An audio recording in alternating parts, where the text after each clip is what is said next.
बनसे समनि सांग्रां जाख्रिथायजों बिखानि थैखौ दै खालामना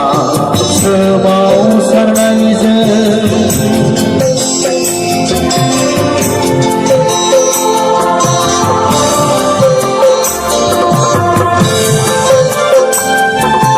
मोनसे समनि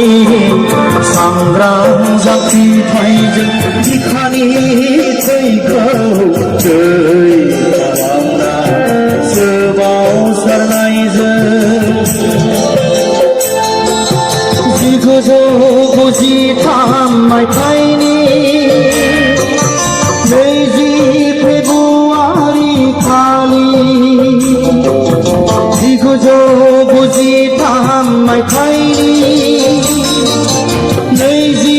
फेब्रुवारि खालि बिसि मुंनि जिरायथ'नायनि जिखाबसे बेंखनथाय मोनदोंमोन